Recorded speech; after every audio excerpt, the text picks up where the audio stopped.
Okay, I want to just talk a little bit about some of the broader questions of the politics of organising and education, because the two things are linked together, education and organising. And we tend to think that the way that we organise, the methods that we use to organise, come like the weather. We just happen to have that. But it's not true. The way that we approach organising is the result of politics and about the politics of the trade union labour movement in general. And I'm going to start with a little bit of history, if I may. I'm not going to talk about this. This is an education class in Moscow in about 1980s, 1970s, sorry, 1977, I think. Could be us, huh? Sorry? Could be us. Yeah. Yes. This is Soviet-style workers' education. Now, we're not going to talk about that, okay? That one looks familiar, all right? What's wrong with the picture? And neither are we going to talk about this, all right? Which is obviously, actually, in some parts of the world, in some parts of history, workers' education, trade union education, has been run by the church. And particularly, you know of the WCL, which I talked about yesterday a bit, the World Confederation of Labour, the old Catholic trade union federation around the world, and they would have education programs and priests and all that sort of thing, but we're not going to talk about that. What we are going to talk about, first of all, is something about the workers' education tradition. And I'm unashamedly going to start with the UK, because the UK was a very important, or England I should say actually, but very important origin of some of the workers' education methods and ideas that we now use, without even knowing that this is where it really comes from. So there was a movement here in Britain 100 years ago. In fact, this organisation, the Workers' Educational Association, was set up in 1903, when there were very few opportunities for working people to gain access to education. Universities and colleges and schools beyond this very early age were only the preserve of the wealthy, basically, the middle classes and the upper classes. Workers had no access. So they started a Workers' Educational Association and other organisations. There are also similar movements that started around this time, which were trying to extend education to the masses. And this was very important because it was the beginnings of the industrial trade unionism. It was the beginnings of working people becoming into politics, whether it be in local government or national government, and so on. And they needed educational support. So these organisations ran courses on everything from literature to politics to economics to Marxism to socialism. All sorts of different programs were run by the WEA and other similar organisations. A lot of it was based around the idea of extending university education to the masses. And there was a thing called the University Extension Movement, whereby liberal or progressive academics would go out and give lectures free of charge or at a very, very low cost to working class people. And that became, but it was very much, like this, with university lecturers standing in front and giving lectures in a very traditional university sort of way. And then this guy comes along. Have we got any Swedes? We have got Swedes. Do you know Oscar Olsson? You don't know who he is?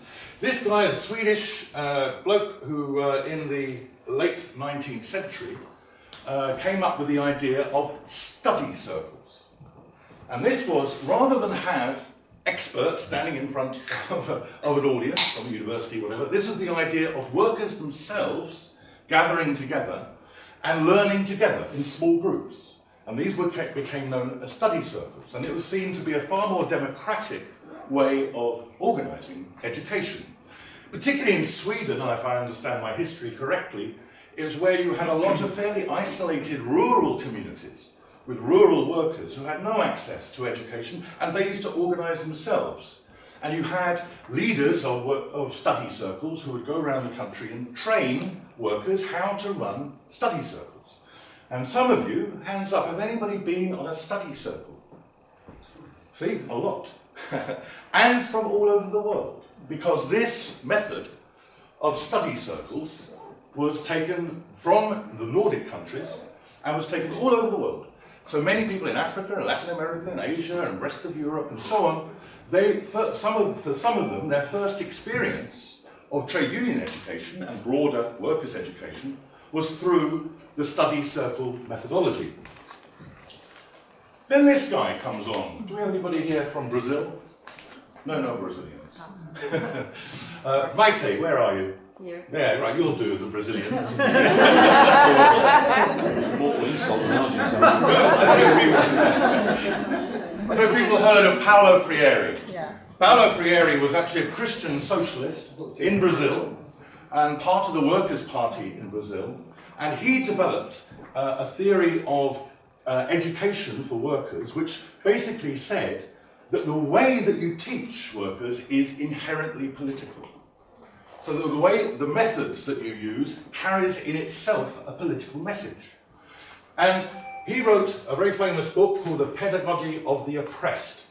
In other words, what can we use as educational methods which help liberate working people? And it was all about democracy in the classroom. And Kut in Brazil took this method up completely wholesale right through its development of an education program. And its basis was that all workers have knowledge. All workers have knowledge to share and to participate in. So rather than have experts standing at the front and so on, you work together in a group, a bit like a study circle, but you use the workers' own experiences and discussion of those experiences to come to reach conclusions and reach generalizations and learn about politics and the trade union movement and so on. And these ideas, study circles, Paulo Freire's ideas, and some of the workers' education ideas, all blended together by the 1970s into a general approach which was called active learning. That you learn by doing, that you have inherent knowledge which you can share with other people. And active learning became the basis of initially education in Britain and the Nordic countries, and then much of Europe, particularly Northern Europe. But then it began to, what's happening here? Spread all over the world. So first of all, in the 70s and 80s, the British Trade Union Congress, the TUC, it adopted an active learning method and produced manuals for its educators on how to use active learning in the classroom when you're teaching as part of trade union education. That was taken up by an organisation called the Commonwealth TUC, the Commonwealth Trade Union Council, and then where there were Commonwealth countries where the TUC were actively involved in running education programs, they developed active learning models.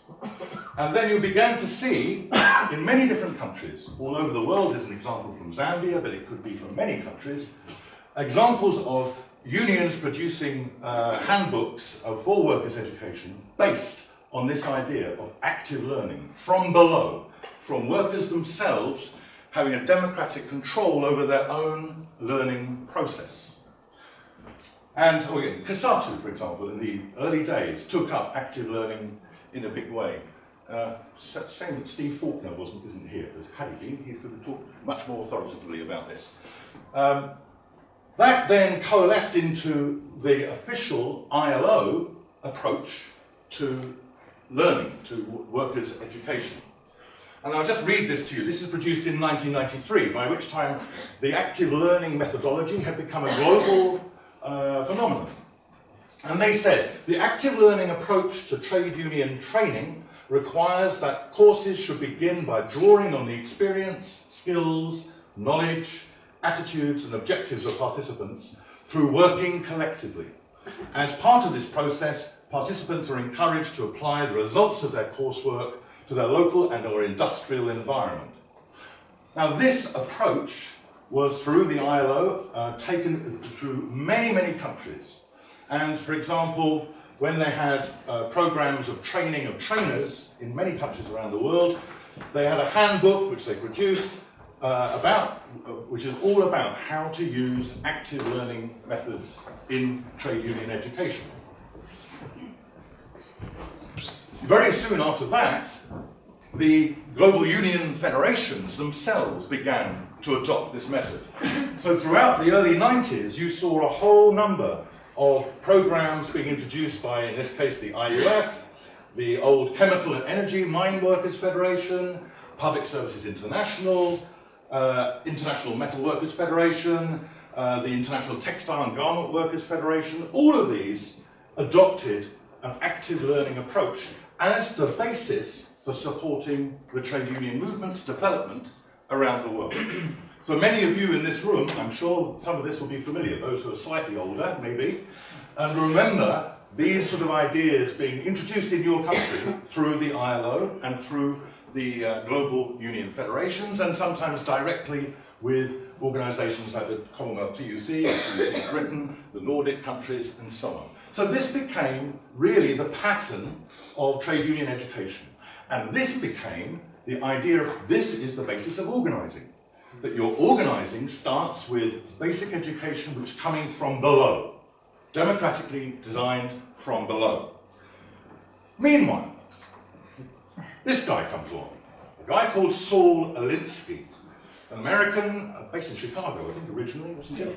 Yeah. He came up with a completely different approach to the needs of trade union, no, not just trade union, originally community organising.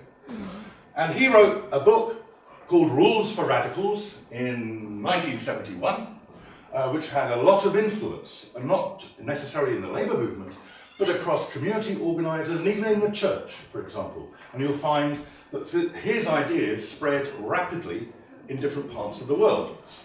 And he said, the building of many mass power organisations to merge into a national popular power force cannot come without many organisers. Since organisations are created in large part by the organiser, we must find out what creates the organiser. This has been the major problem of my years for organisational experience, the finding of potential organisers and their training. Training, not education, training. So it's about finding a pool of, often he would talk about young activists, students, and so on and so forth, who could be trained up to become professional organisers in their local communities, in their local campaigns, and what it might be. This guy, recognise him? He comes from that tradition. So when he was an activist in Chicago, the as a community organiser, he took Saul Alinsky's ideas and moved them further forward.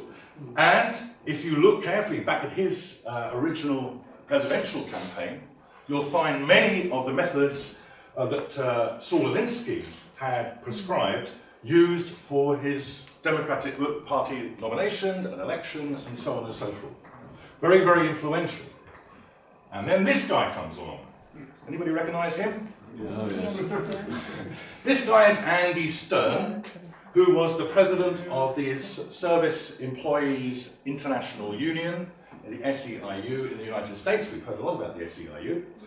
And he took up the ideas of Alinsky and then converted them into trade union training. So he looked at what Alinsky is saying about community organising and said, we now have to adapt that to the trade union movement. Why did he do that? This is a graph, which you'll be familiar with, I think, showing trade union membership in the United States between 1930 and the year 2000. And you can see what happened to trade union membership. That's density thing, isn't it? Density, sorry, what did I say? Membership. Sorry, yeah, union density. I only point that out because in 1970, there was actually more union members in the United States than there was in 1948.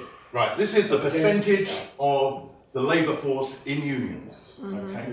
And he saw this decline and thought, like many others, including our own unions in Europe and elsewhere, we have got to do something seriously about that.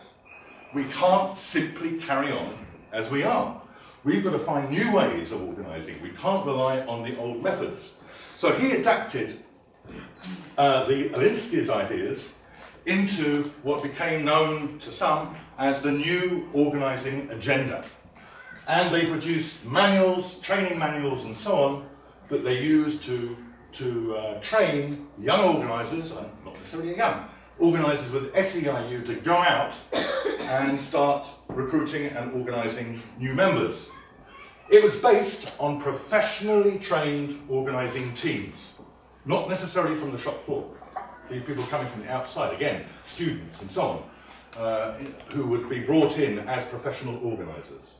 They adopted a process of, rather than everybody getting on and organising wherever they can, wherever they stand, it was much more targeted. So you strategically target what sectors you need to organise in, what employers are most important strategically in the economy that you need to have a strong membership in. He determined that there should be time-limited campaigns. So you don't have to set up a campaign to organise and say, oh, just see how it goes. You say, right, this will take 6 months, or this will take a year, and you have targets, you have outcomes, you have lots of charts saying when what is going to happen and where and so on. Much more strategically organised. And finally, this idea of the application of leverage. Now, many of you will have heard this term being used more and more by the trade union movement. And this is where you might not be strong in yourself in a union. You may have the strike, you won't have the power, maybe, for example, to have a strike and to bring the employer to the negotiating table. So instead, what you do is you look at other ways that you can find that the employer might be vulnerable, right? And you look for their weak spots. So, for example, if you're trying to organise Pizza Hut, right? If you're trying to organise Pizza Hut and you think that's too difficult a task, you don't have the strength to do that, but maybe you can organise within one of the supply chains of Pizza Hut. Maybe you can go to the investors in Pizza Hut and campaign to them about how awful Pizza Hut is behaving to its employees. Maybe you find out that the owner of Pizza Hut is a member of a golf club, right? And you go and picket the golf club to embarrass him, right, in front of the other members of the golf club. All these different tactics that you can bring in. This is called leverage. So the bit of power that you do have, you can lever up by using some of these more sophisticated techniques around it. So this became the organising model. And Andy Stern started to not just do it in the States, in his own union, but he set up the beginnings of what were called organising academies, which were there to train organisers effectively in their unions. He then started working with other unions in the United States, who also adopted and adapted and adopted this new idea of organising.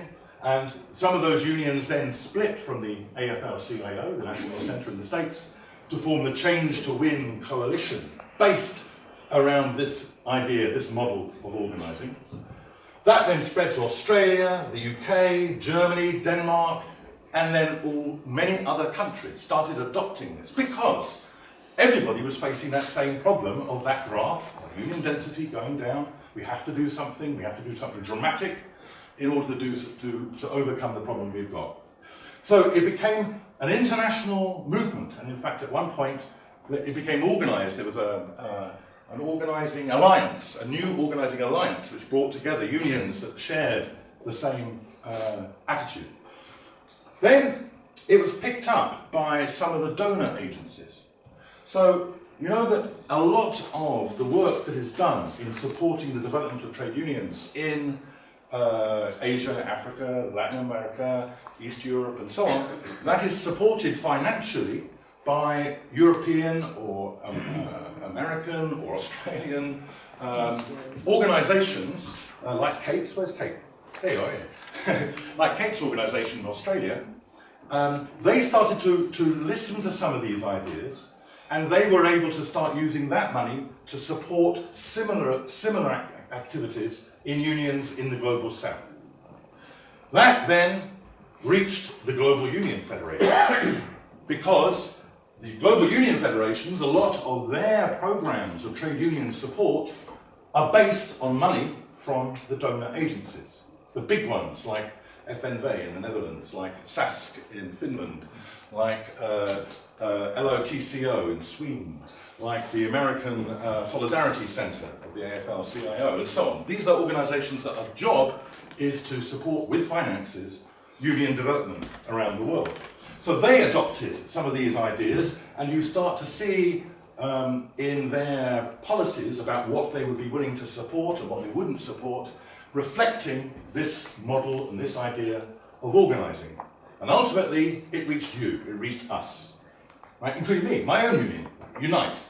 We literally had a team of SEIU organisers come to our headquarters in London and teach us how to set up our own organising department. I used to work for it. I was the international coordinator for the Unite organising department at one stage. And we learnt a lot. We especially learnt a lot of very new techniques around leverage and around mapping of the workplaces and around how do you organise in that way. And it reached a lot of you, I'm sure. I don't know if you know it, but you've probably been through one of these programs. So this has meant that in the last few years, there's been a number of key trends, right, related to education and organising. First of all, this increased investment into professional organising departments in different parts of the world. Secondly, there's a change in the priorities for union development from worker education in that much broader bottom-up methodology to organiser training. And there has been, in many unions around the world, as a result, a decline in trade union education. The sort of education we're doing this week, actually it's in decline.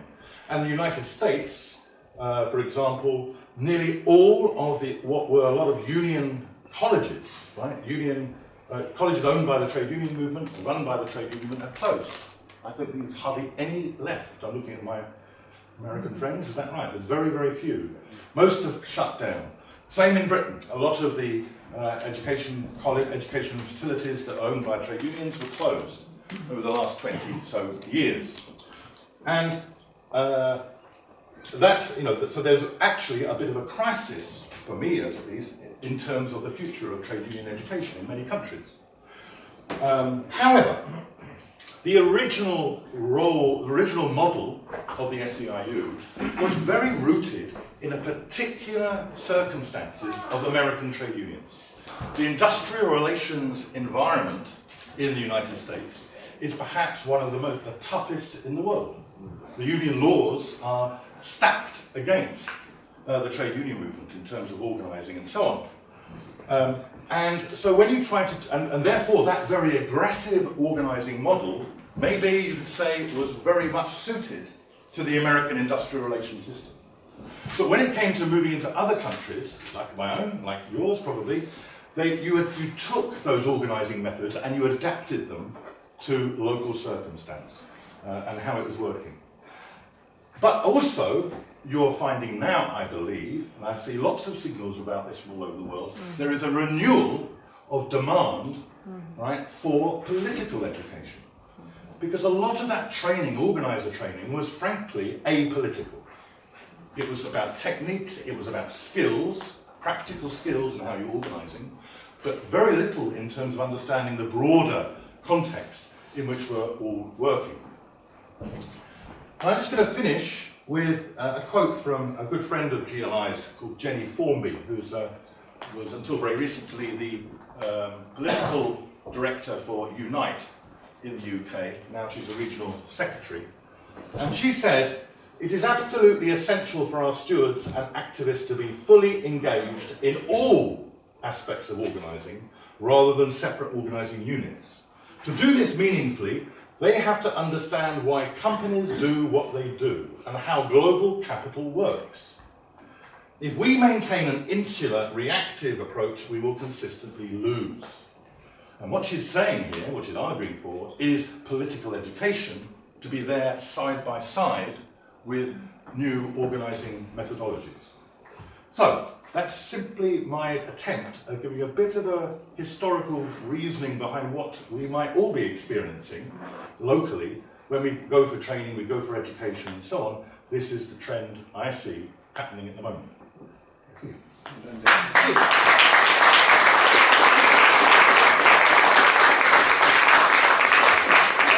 That was expertly done in 25 minutes. Very good, well done. Do you know isang bagsak? It's a Filipino tradition. When you want to appreciate it in someone or something in the Philippines, we all bang the table at the same time to show that we are organized in our appreciation. So isang bagsak. You can do better than that. Just clap your hands all at the same time. 1, 2, 3, isang bagsak. Okay. Now we open the floor. That was a great presentation, 25 minutes about history of organizing, from organizing and education being hand in hand, and then it was separated and now it's coming back together again. Questions, everyone? We have 15 minutes for open forum. I have one. Anyone else? All right. Oh, two. Go ahead, please. Can I do a provocation? Yeah. Maybe it's not working because you didn't mention not a single woman there.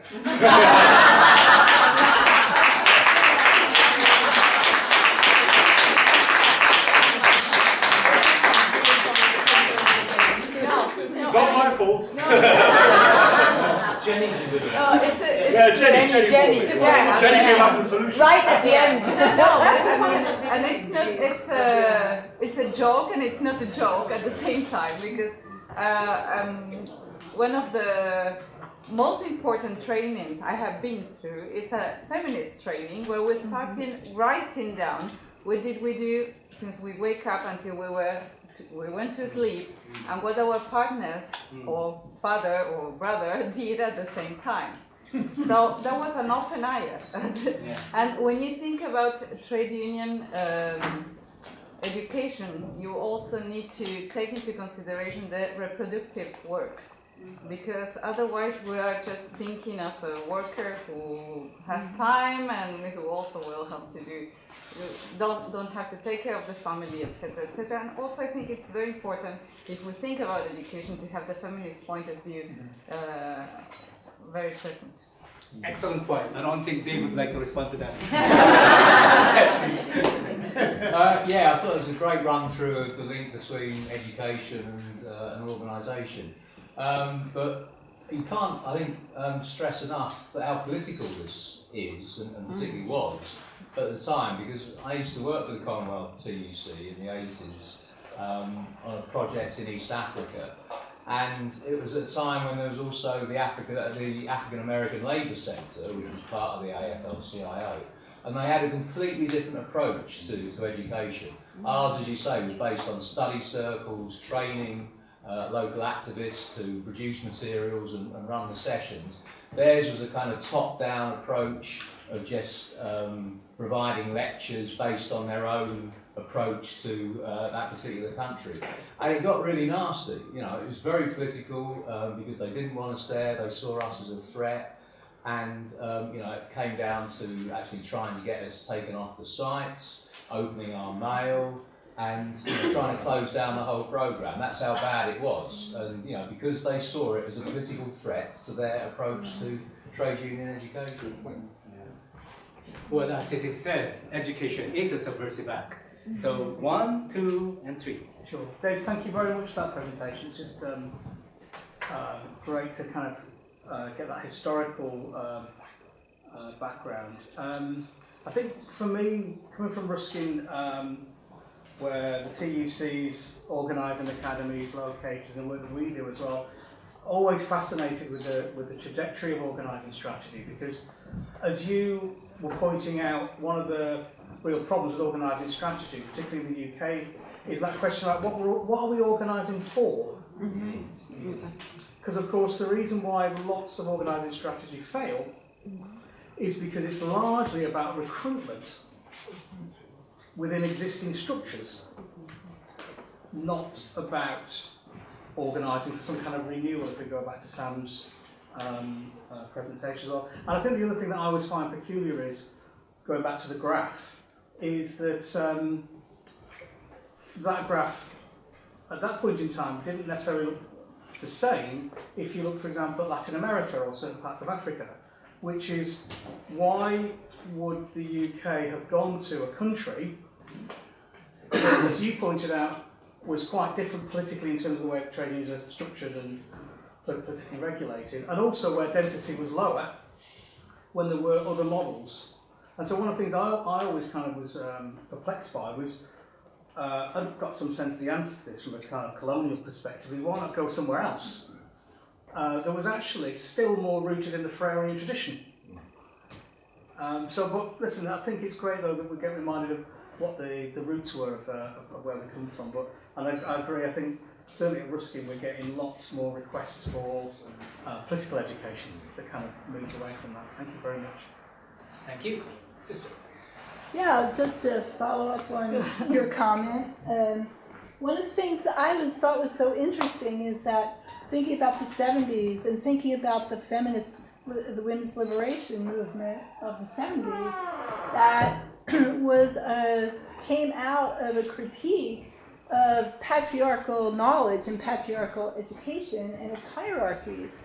And the idea of consciousness raising was that you talked about your own lives and that you developed knowledge that otherwise had been totally suppressed, right? Because all of education was, and all knowledge at that point most of it was from a patriarchal point of view.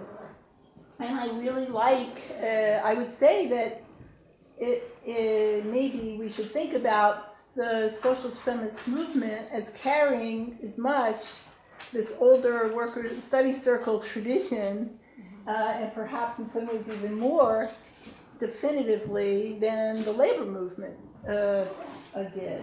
And to connect up to the question of organizing, I've had some experience of working in SEIU campaigns in Portland and my city, and honestly,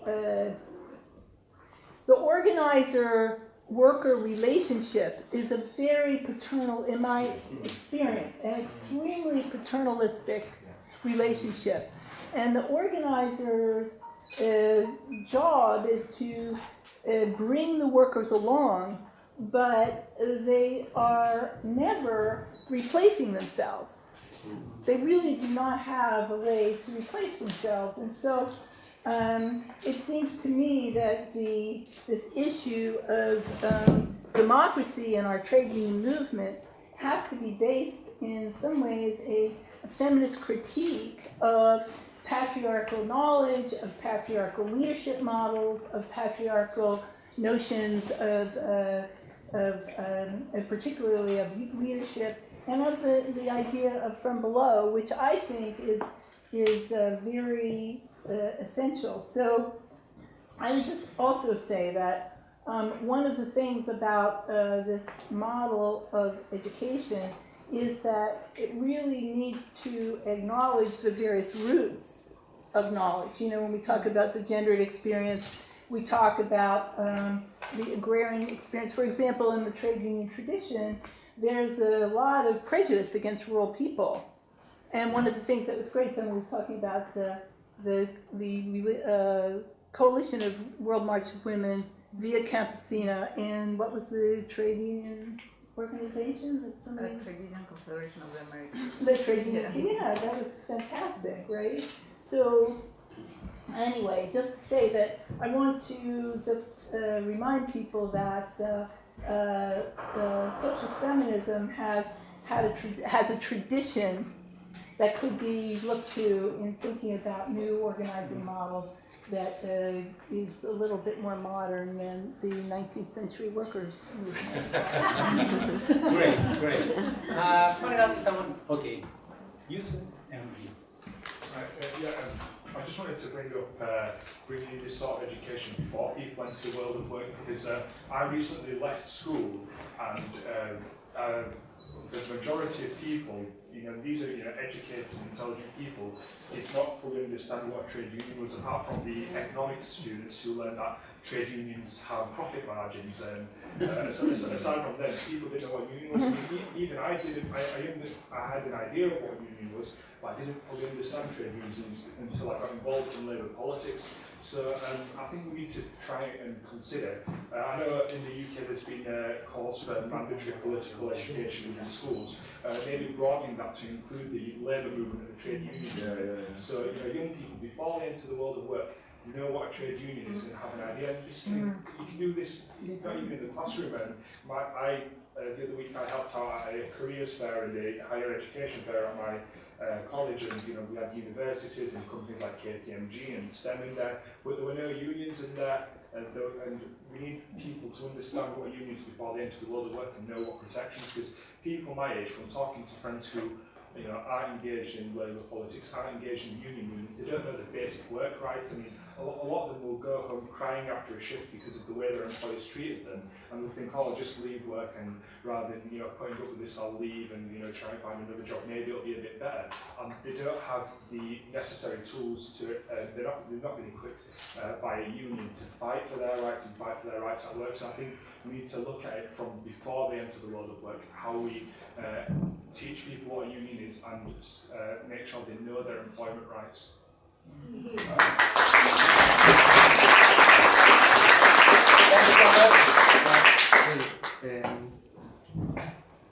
I want to say something. I thought about it because your provocation, which we learned. Major part of our work is to teach most of my work when I am. We make once day in a week, which everyone can come to our office and get help, get advice, open a legal case if he has a problem. And I lead this day, and we also make workshops for it, which I say to the other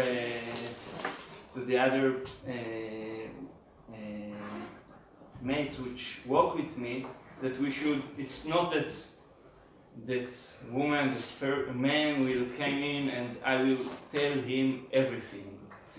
I must learn from him, and I must give him all the knowledge I know in order that he will be empowered. And we invited, we make a new, there is organizer, okay, which everyone know, but we make a new way of working, which it's called a group of rights propagator, which means you came, you learn, and then you are empowered to talk about it and to help others. And you are in contact with us with a lot of knowledge. And what happened is that in the first we start to open this project. I open the cases, and I know that the acute problem is women's rights, not male rights. And most of our members were male. So we said to ourselves that we should have more women first working with us, and women members, and we managed to recruit more women, and when we gave them the power to organize themselves, it's rise by 100%, and suddenly I learned so much about what happened around me, which, okay, I can look at the statistic. I'm talking with a lot of people, but to see it from the woman angle, it's a lot brutal world. It's so brutal. It's so hard, and I think it wasn't only it's not. It's very. What you are saying is crucial. Well, thanks so much. So, anyone else who would like to speak up before I pass it back to Dave? Yes, please. Just last one. Please stand. Yes, sorry. It's actually the organizing word itself give us chance to make a realization when we work in the informal sector. It's really give us so much of important among the workers, because it's a very heavy word, organizing, which gives them realization that there are some people who are talking about themselves. Because I totally agree with our study circle process, because that is more easily way of organizing informal workers because of the situation where they are working and how they have been taking care of their livelihood. And as a union, I think it's been more responsibility on us as in more structured organization who actually talk about the right of the workers through organizing.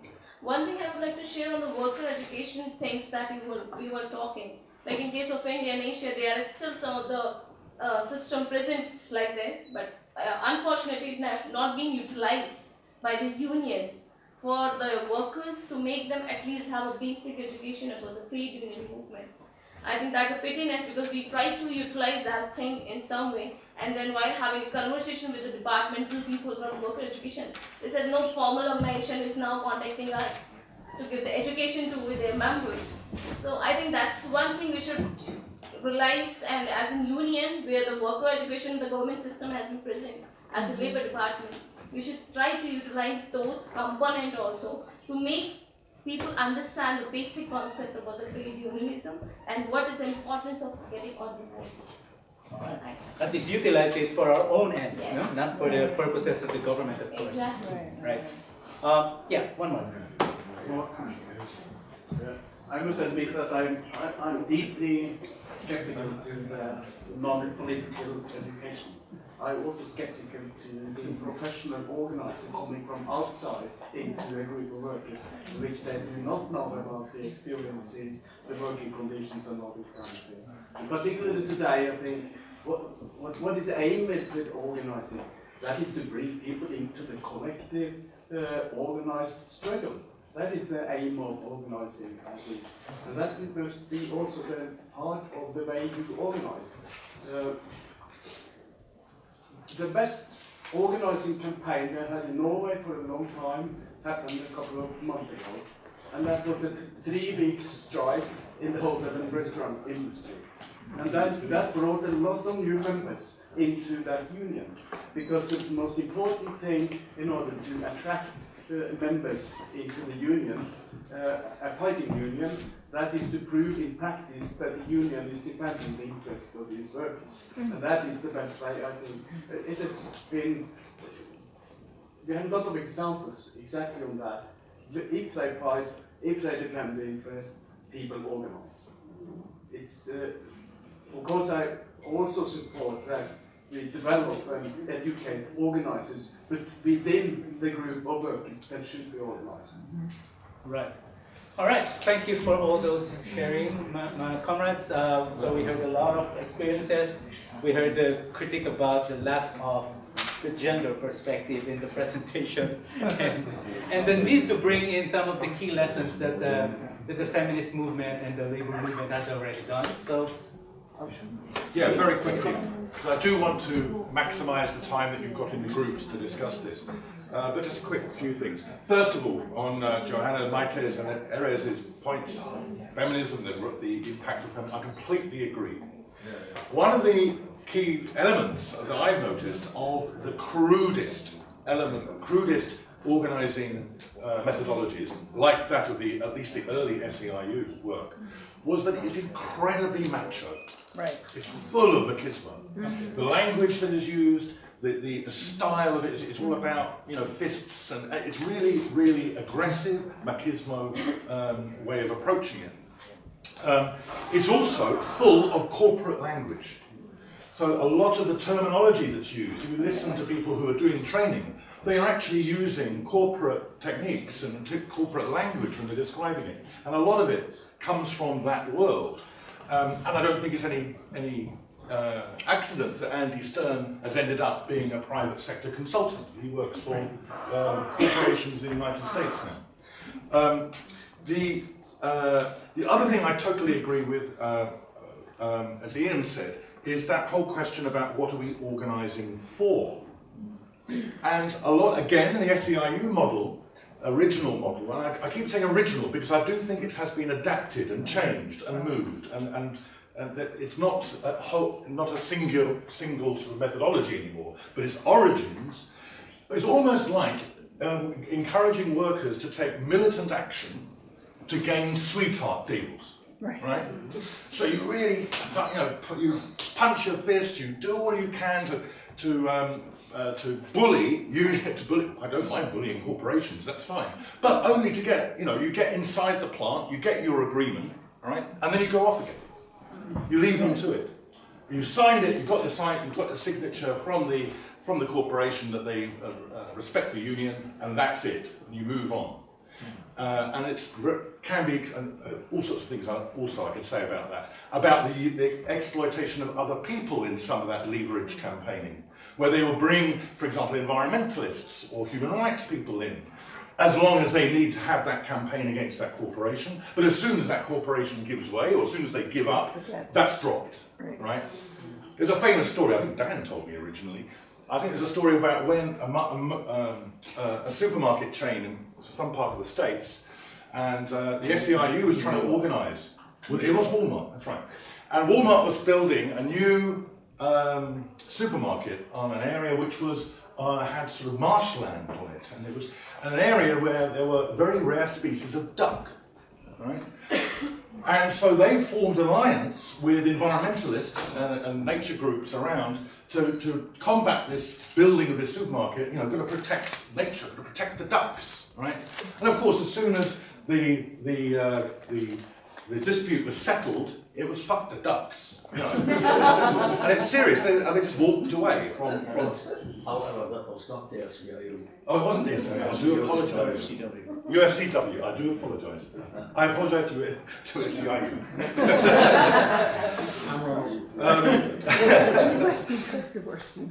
And there's another element to it, which is that a few years ago, some of you may know this, but in the States there was a big strike of what are called longshoremen, the dock workers on the west coast of the States. You may recall it, where there was a solid strike going on, and within days, because of the just-in-time element of trade and production and so on, if you don't get that part of the car to the car plant by that time on that day, then production stops because you can't do it. And they had all these ships piling up off the coast, in the west coast of the States, with all sorts of things in it. And across the world, plants were shutting down. In China, right across the States. And there were military hardware sitting outside off the coast, which couldn't be unloaded and so on and so forth. And some union leaders in the transport sector, do you remember this, Asbjørn, got very excited about this and thought, my God, we can stop capitalism. We can actually stop the world's trade system. We can bring production across the world to a halt if only we're able to organise those workers in those ports and so on. And that still is still a big part of the thinking. But nobody was saying, well, okay, you've got that power, what's it for? What are you using it for? And there's no discussion, or very little discussion, in some unions who have adopted these techniques about what they are using it for. And I think it's a very important point. The final thing is absolutely about the informal economy and organising workers in the informal economy, which we're going to be talking about much later today. I'd hoped that a good comrade and friend of ours from Uganda was going to be here, who is going to be talking about organising in the transport sector, which I've been very, very involved in. But what we have done is taken actually some of those organising methods and we've adapted it to the informal economy. And actually, it works very successfully. So things like mapping the workplace, of interviewing workers and finding out the issues and getting to know the real texture of what it's like to be a tuk-tuk driver in Bangkok or a tempo driver in Kathmandu, or wherever it might be, to really understand what they're up with, and then build from that organisation. And it's been very, very successful, which I can share with you maybe later on today, some of that. Anyway, I think that's probably enough for me at the moment. And sorry, it's been running a bit over time. Let's go into the group.